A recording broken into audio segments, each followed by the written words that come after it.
Hola lectores, por fin vuelvo, sí, casi 40 días después vuelvo. Bueno, es que me han pasado un montón de cosas.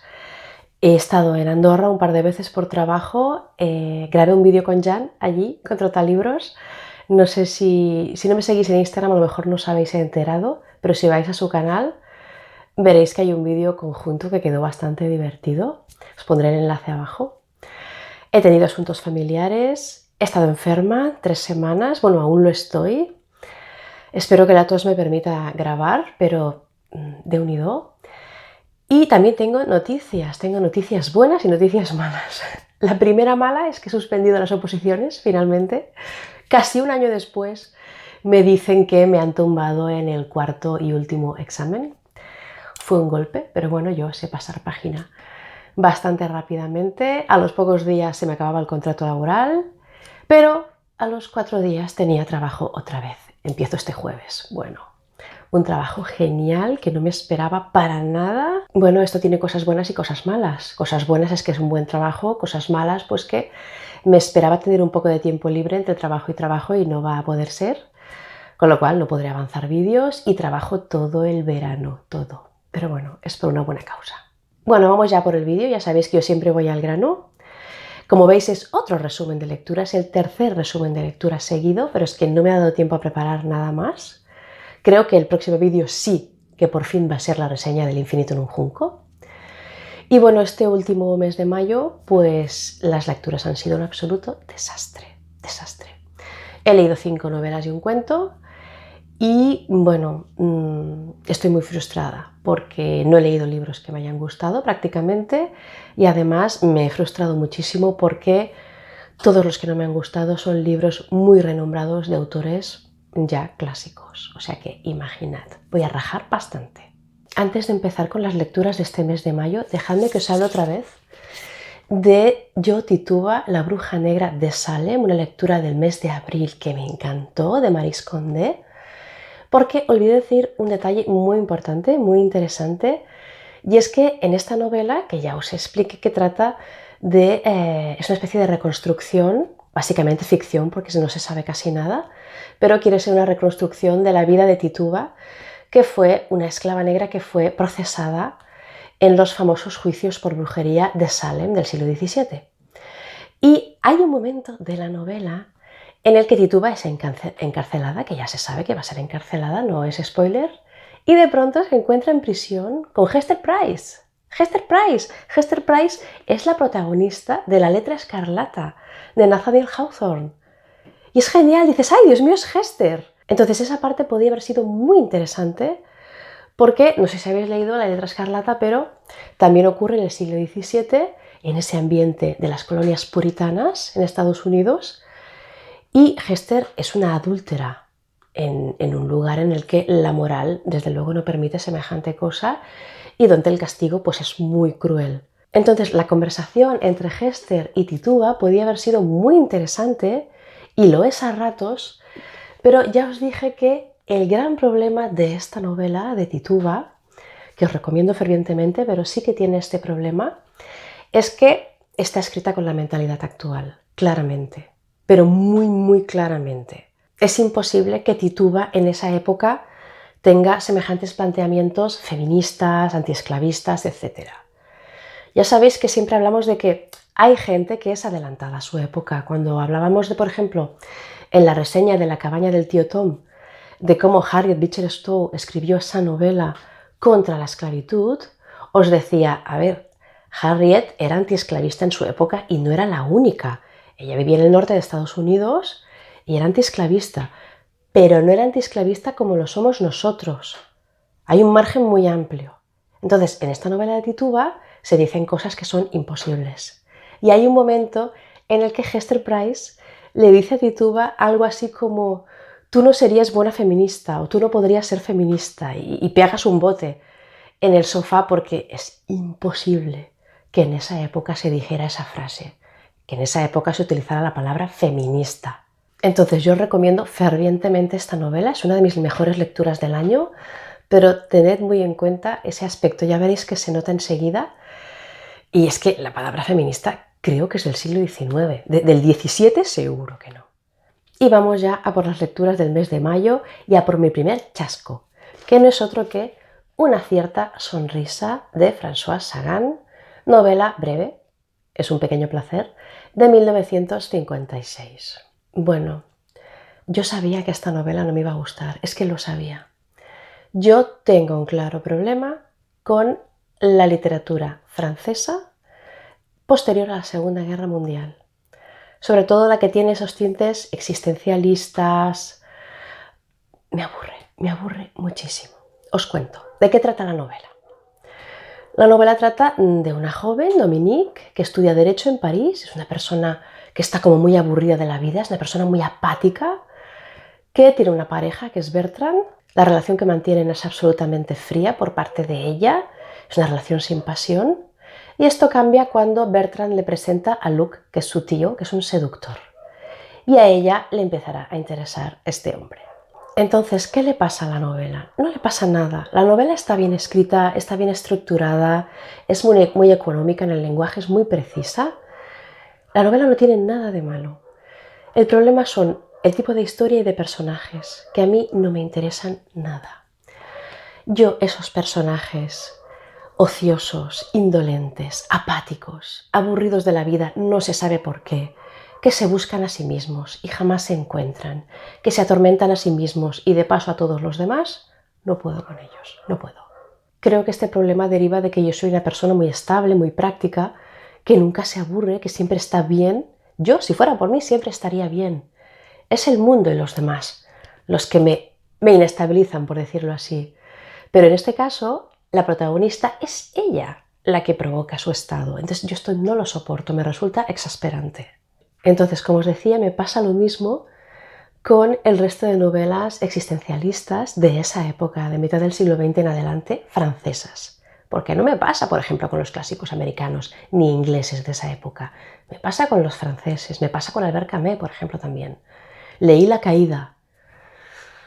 Entendí la novela, pero no me transmitió nada. La peste también me aburrió muchísimo. Es una gran novela, yo no puedo negarlo, pero a mí me aburrió muchísimo. La desidia que tiene no me gustó. También comprendo que novelas como esta lo que quieren es captar la sensación que embargaba a las nuevas generaciones post Segunda Guerra Mundial, esa sensación de que el mundo de algún modo había acabado, que ya nada podía volver a ser como antes, son jóvenes que no tienen objetivos, que no saben qué hacer con su vida. Lo entiendo, pero no lo comparto. Entonces, vosotros veréis si es vuestro tipo de literatura. Hay gente que sí, que le interesan estos temas. Confieso que el tramo final sí que me gustó mucho además, porque de pronto en las últimas páginas lo que está pasando cobra verosimilitud e incluso me pareció emotivo, teniendo en cuenta que el resto de la novela no me dijo nada, pues tendrá su mérito. Ya os digo, a mí esos libros donde hay relaciones y amantes que se tienen por inercia, de forma absurda, sin ningún tipo de afecto humano, de ningún tipo, ya no amoroso, es que, no sé, humano, yo no los entiendo. Creo que me pasó lo mismo con El amante de Marguerite Duras. Era muy joven también, pero no entendí la relación, me parecía absurda. Afortunadamente después leí una belleza absoluta, que es La muerta enamorada, de Théophile Gautier, obra de 1836. ¡Buah! Es pequeñísima, se lee en nada y es preciosa. Que sepáis que yo creía que Gautier era una mujer. Creía que era una mujer, no sé por qué. Siempre había querido leer algo de ella y no, es él. Era un poeta, novelista, dramaturgo, crítico de arte y hasta fotógrafo francés. La literatura de Gautier pertenece al romanticismo, pero también se le considera un precursor del parnasianismo y del simbolismo, que he estado buscando información, pero es súper complicado. Bueno, es igual, lo dejamos en romántico, ¿de acuerdo? Su obra más emblemática es Mademoiselle Maupin, que siempre he querido leer y que, bueno, tendré que leerla pronto. Y era un gran amigo de Charles Baudelaire, que le dedicó Las flores del mal. Esta obra es un relato y la historia trata de un anciano sacerdote que se llama Romuald, que confiesa una extraordinaria historia de amor que tuvo en su juventud con una joven misteriosa que tenía una belleza sobrehumana que se llamaba Clarimont. Cuando digo belleza sobrehumana es porque Clarimont es una vampira. Esta obra es un libro de vampiros y jamás había oído hablar de él. Y ya os digo que es muy superior narrativamente tanto a Carmilla como a, sobre todo, El vampiro de Polidori. Nada que hacer contra esto. Es bellísimo. La historia es muy sencilla y muy breve, pero está narrada con una belleza extraordinaria. Es bellísimo, es que casi parece una obra de arte, se nota que está escrito por un poeta, utiliza un lenguaje romántico y muy preciso, muy armonioso. Recuerdo un poco, cuando lo leía pensaba en El retrato de Dorian Gray, que si lo habéis leído sabréis lo que quiero decir. Oscar Wilde también, más que un libro, parece que estás viendo una obra de arte. Pues tuve esa misma sensación con este relato. Las frases tienen muchísimo encanto, muchísima perfección. Vamos, es arte, no es literatura de verdad. Y además está narrado en primera persona y eso le da un tono más pesadillesco, más confuso, un poco como los cuentos de Eta Hoffmann, que ya sabéis que soy fanática desde que leí El hombre de la arena. Toda la obra tiene un tono como muy de pesadilla, muy de que el protagonista no sabe exactamente qué es lo que le pasó y eso es muy arrebatador.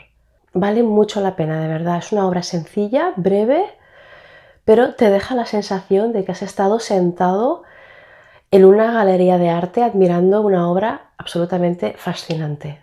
Mi siguiente éxito, porque también tuve éxitos este mes pasado, fue Marianela de Benito Pérez Galdós, novela corta de 1878, que os va a robar el corazón para siempre. Es una muy buena novela para empezar con Galdós. Es una de las historias más tristes, más desgarradoras, más dolorosas y más injustas que he leído. La historia trata de Nela, que es una joven de 16 años, huérfana, pobre, menuda, poco agraciada, pero con un corazón enorme. Es un alma cándida y dócil que está profundamente enamorada de Pablo, que es un joven de familia acomodada que es ciego, y ella le sirve de lazarillo. Entonces ella jamás ha tenido cama ni zapatos, jamás ha tenido nada, lleva un vestido raído, vive en casa de una familia que la tiene acogida y que la tratan como si fuera un objeto, nadie la quiere, pero ella no le importa. Ella, su única razón de ser es estar con Pablo. Su vida está en los bosques de alrededor, donde pasea con su joven amo, y entonces llegará a ese lugar un médico que dice poder curar a Pablo. ¿Y qué pasará cuando Pablo la vea si se cura?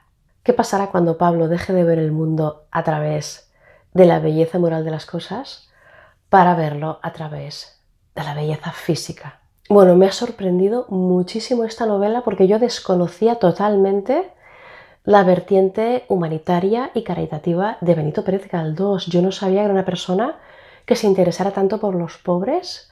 Hay muchísimas reflexiones en esta novela interesantísimas, tanto científicas como morales, como humanas. Galdós utiliza al personaje del doctor Golfín, que tiene un pasado humilde, para hablar de lo que él cree que son los pobres. En la época parece que se creía que el pobre era ignorante y era delincuente y era malo por naturaleza. Entonces Galdós en esta novela lo que hace es decirte, no, el pobre tiene un potencial intelectual, tiene un potencial moral, no lo desarrolla porque la sociedad no se lo permite, porque no le da las herramientas. Entonces el doctor ve que Nela tiene un potencial que está subdesarrollado porque nadie ha cuidado de ella. Y Galdós también critica muchísimo el tipo de caridad que llevaban a cabo los ricos, que era una caridad absolutamente inútil, que tranquilizaba sus conciencias y no cambiaban nada. Parece una tontería lo que estoy diciendo, pero es que en la época había esa tendencia a creer que el maleante era maleante porque había nacido así. No, es maleante porque ha nacido en un entorno desfavorecido. De verdad, Galdós ha ganado muchos puntos para mí como persona con esta novela. Se nota que es una novela primeriza. Es maravillosa, pero es primeriza. Seguro que no es su mejor novela. Aún así la recomiendo 100%. Desgarradora, maravillosa y tiene una gran profundidad psíquica para los personajes. El personaje de Marianela, sobre todo en el tramo final, es muy interesante toda la descripción que se hace de su mentalidad.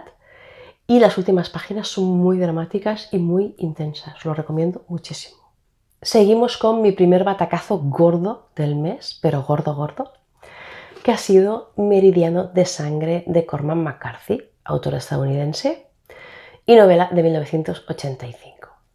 Es la primera obra que leo del autor y no sé si será la última. Probablemente lo intentaré con La carretera, que me han dicho que es muy diferente, pero he quedado bastante destrozada, porque además, justo antes de empezarla, estuve en casa de Jan en Andorra, como os decía antes, y tiene muchos libros de este autor que no ha leído, pero también había empezado a leer este libro hace tiempo y se quedó en la página 100 y dije, ay Dios mío, mala señal.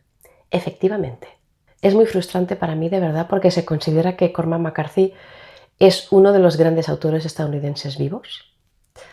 A ver, el título es fantástico. Meridiano de Sangre. Es un título impactante, brutal, bonito y que dice mucho. Es muy significativo.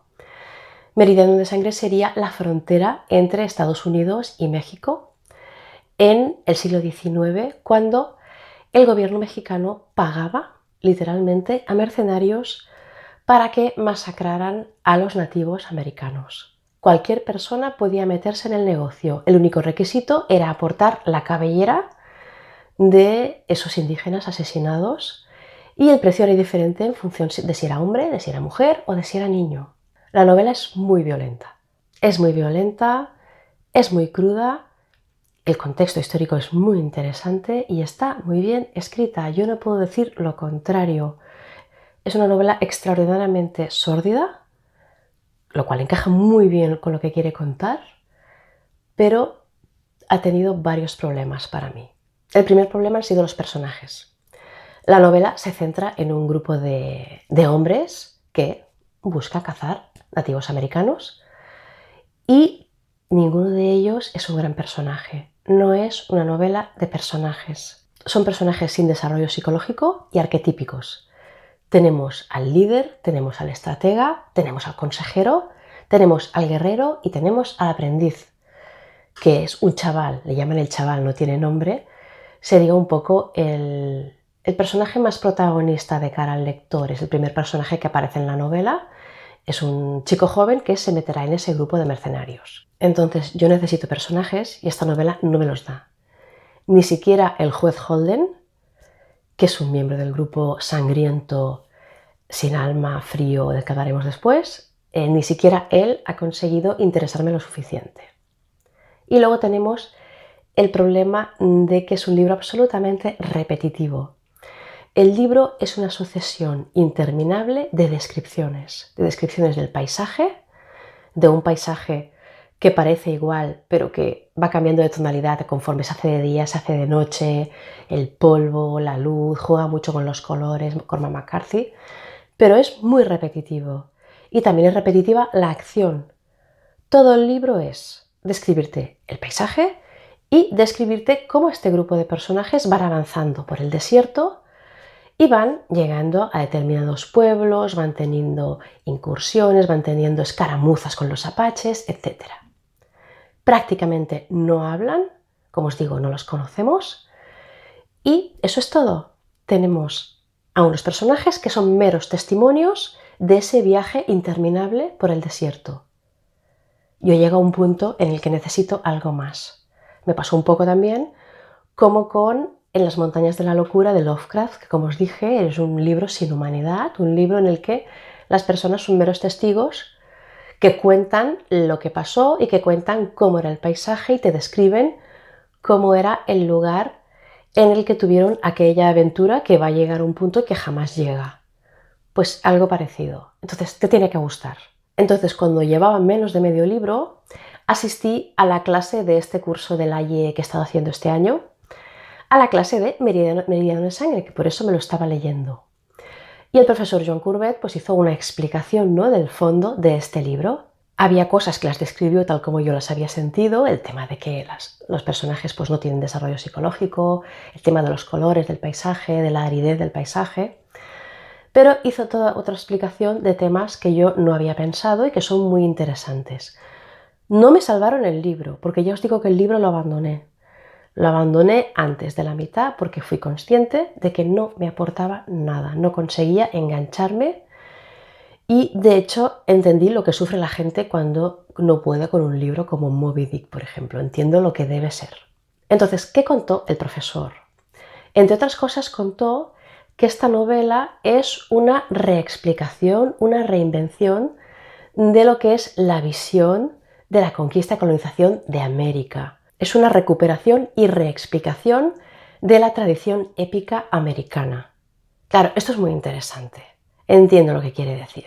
El libro te sitúa en un contexto extremo, en una situación límite, y te obliga a reflexionar y a repensar esa situación. Entonces, ese joven protagonista de la novela, el llamado chaval, es un individuo que dentro de la empresa colectiva de ese grupo de mercenarios puedes tener un desarrollo de conciencia, un desarrollo individual, pero siempre dentro de ese colectivo y en ese escenario límite que es la frontera. Entonces esa frontera es un lugar sin leyes, es un lugar donde se pierde todo orden, toda moralidad y toda humanidad. No hay civilización.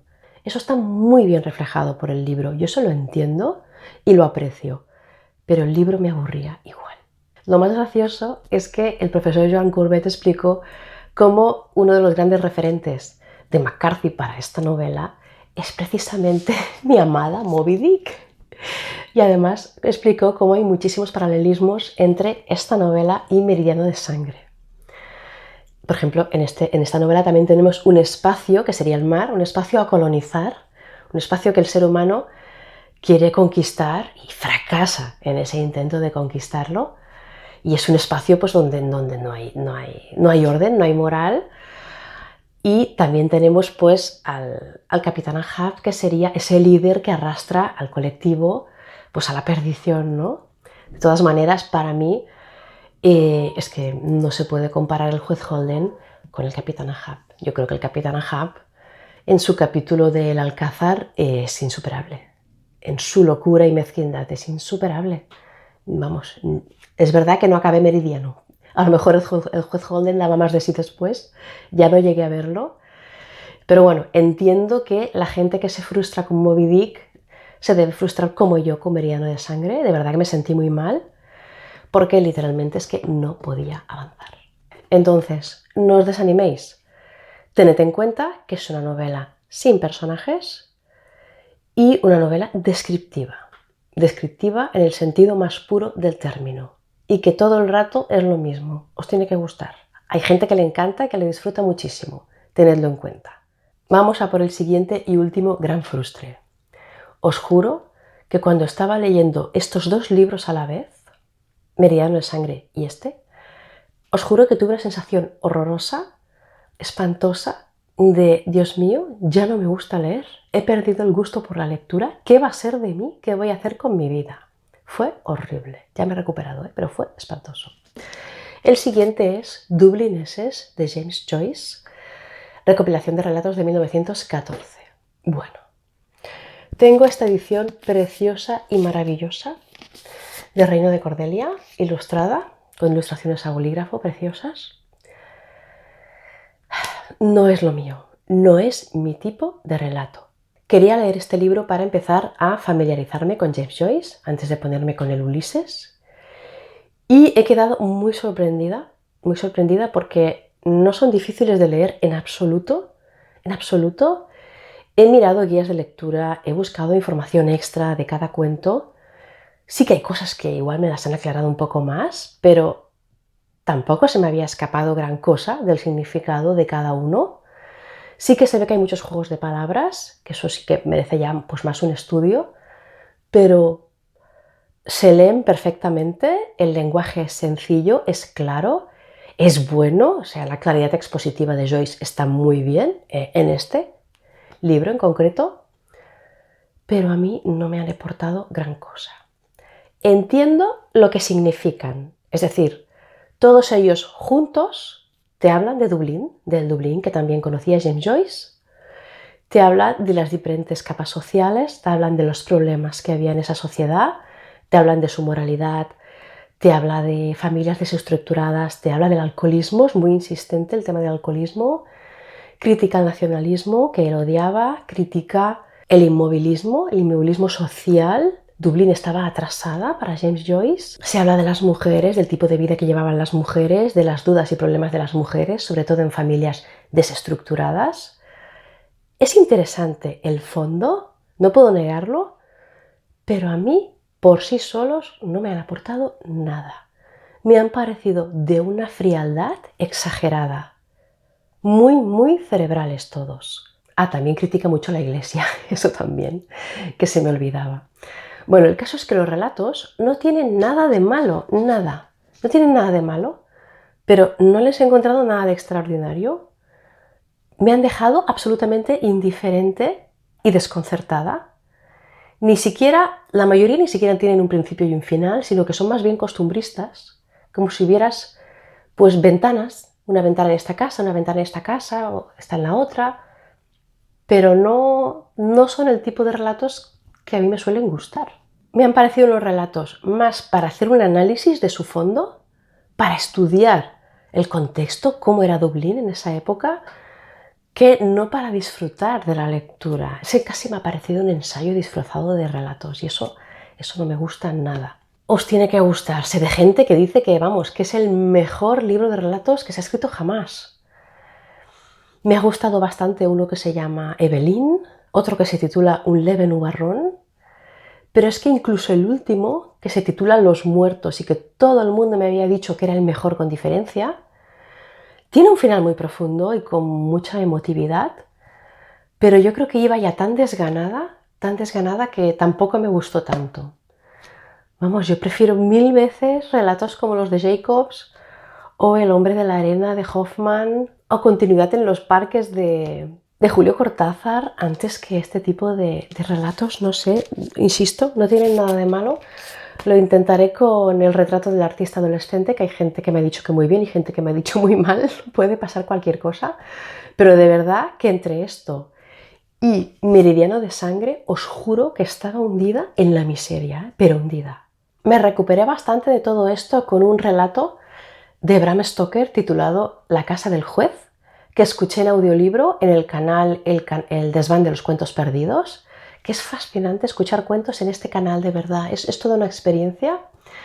El cuento está muy bien, no os quiero explicar gran cosa, básicamente es un estudiante que alquila una casa misteriosa que le dicen que no debe ocupar de ningún modo para estudiar, y allí pasan una serie de cosas. Lo he disfrutado muchísimo, pero también porque la experiencia de escucharlo con los efectos y con las voces que hace este chico es fantástico. No había leído nada más de Bram Stoker, aparte de Drácula, y la verdad es que me ha gustado mucho, lo he disfrutado. Es un cuento de terror. Y vamos ya a por la novela que me ha salvado el mes. Una novela que leí cuando estaba enferma con fiebre, que se lee súper bien, me lo pasé bomba, que no es otra que Un plan sangriento, el caso Roderick McRae, de Graham McRae Barnett. Novela de 2015, finalista del Man Booker Prize. Es una novela elaboradísima por este autor escocés, que además te engaña completamente. A mí me engañó totalmente, yo me lo creí.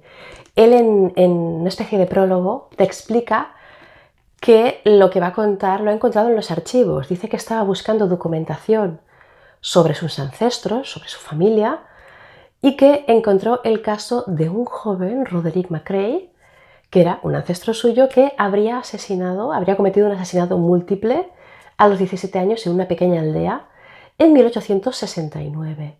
Teóricamente él habría reconstruido el caso a través de una serie de documentos, entre ellos una confesión del propio asesino.